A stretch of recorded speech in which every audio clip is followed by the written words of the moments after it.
What's going on, trainers? Yocuppajoe here with another Pokemon Unite video. Today we're going to be talking about the held item EXP share. The description of this item reads as follows. Passively receive bonus experience points every second when you have the least EXP on your team.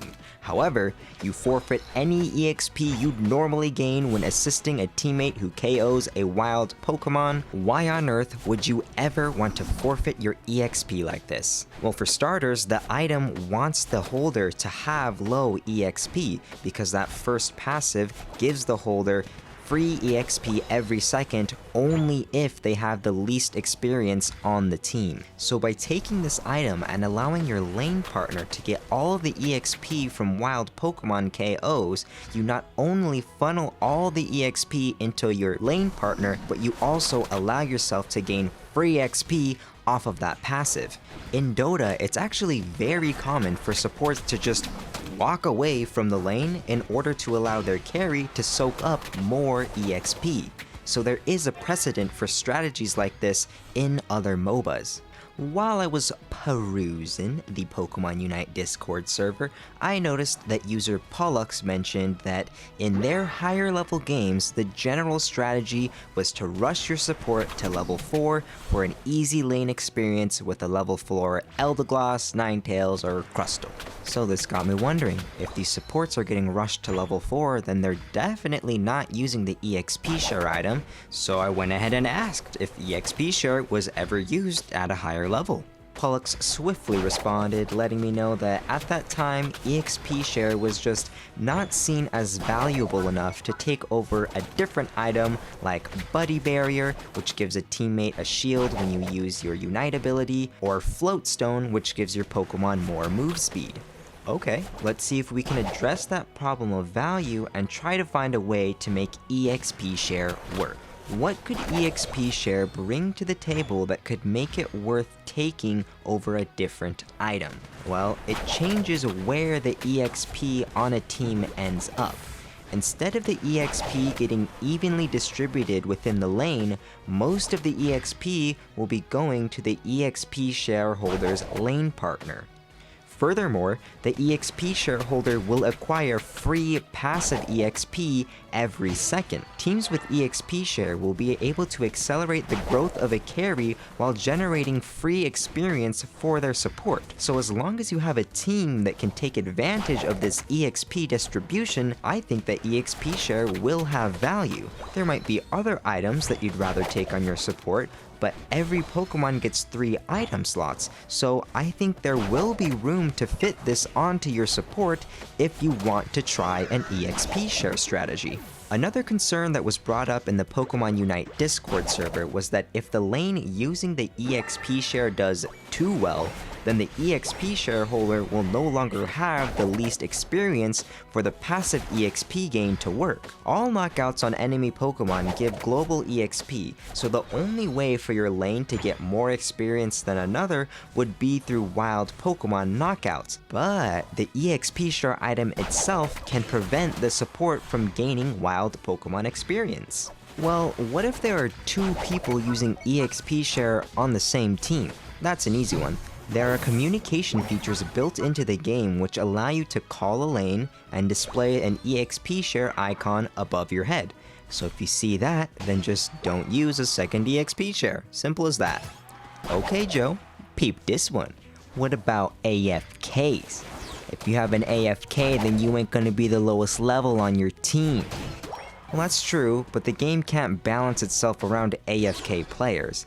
If you have an AFK on your team, then you have bigger problems than part of EXP share's utility not working correctly. I'll admit that with the Switch version of Pokemon Unite, AFK players are an issue. What's happening is players are crashing at the loading screen, causing them to be AFK for the first few minutes of the match as they reload. I did not participate in the Canadian beta test, so I don't know if this issue occurs on mobile, but I do think that players crashing at the loading screen and going AFK is a legitimate issue and it would ruin EXP share. I have faith that the developers of this game are working on a solution. This is not the lazy Pokemon company that we're used to dealing with on the mainline Pokemon series. This is Timmy Studios, owned by Tencent. These guys want to make some money, I can guarantee you that. They're gonna want to give their game the best possible chance at becoming an esport, and that means fixing issues like this. We just gotta be patient, like a Cramorant patiently awaits the correct moment to dive and dodge a Cinderace ability, baby!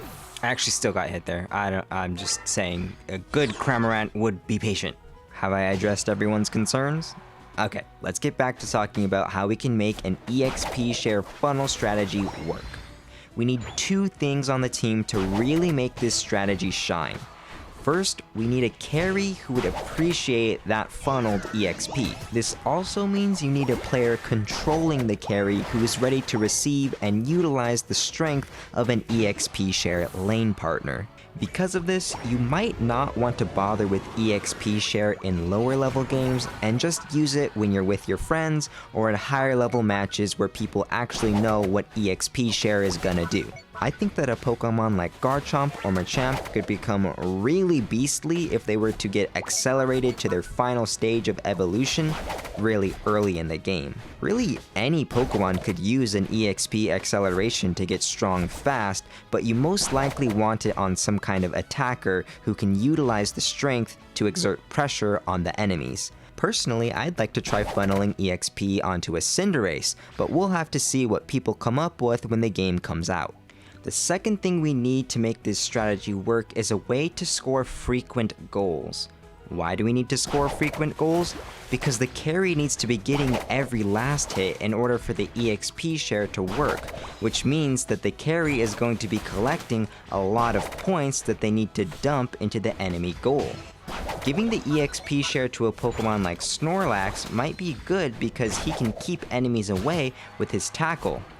Ninetales can do the same thing with Icy Wind, and both of these moves can be acquired at level 1, so they'll have access to them even if they are holding the EXP share. If Cinderace is receiving the experience funnel, then they can learn Feint at level 8, which makes them invincible. Machoke will get an invincibility move at level 7. It would take a bit of time to get these Pokemon up to that level, but those moves could be used to score some free goals. The held item Score Shield will put a shield around your Pokemon while trying to score, allowing you to continue scoring as long as the shield doesn't get broken. Goal Boost is a battle item that allows the user to score instant goals for a short time, but it has a 120-second cooldown. Those last two solutions take up item slots, so they seem like the least favorable solutions. But if the EXP funnel strategy is strong enough, then it just might be worth it. The last thing I want to bring up is that there are held items that give Pokemon a scaling buff every time they score a goal.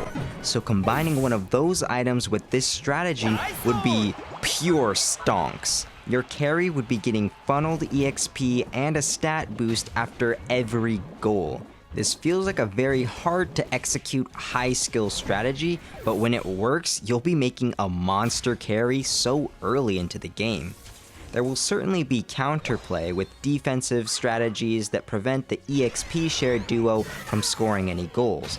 I hope to see some high-level games where an EXP share team is working hard, waiting for their chance to score some goals and make their carry super strong, but the other team is holding on tight, trying not to let that EXP share team get out of hand.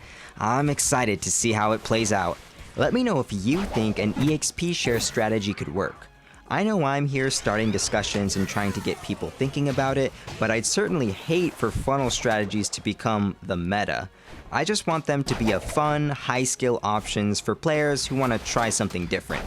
What I don't want to see is the same EXP share strategy in the bottom lane from both teams every single game. Like I've said already, we'll have to see how things develop over time.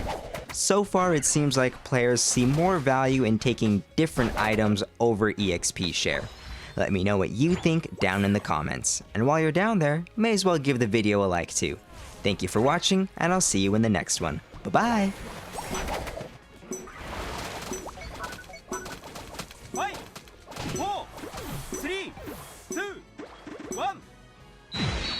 ゲームセット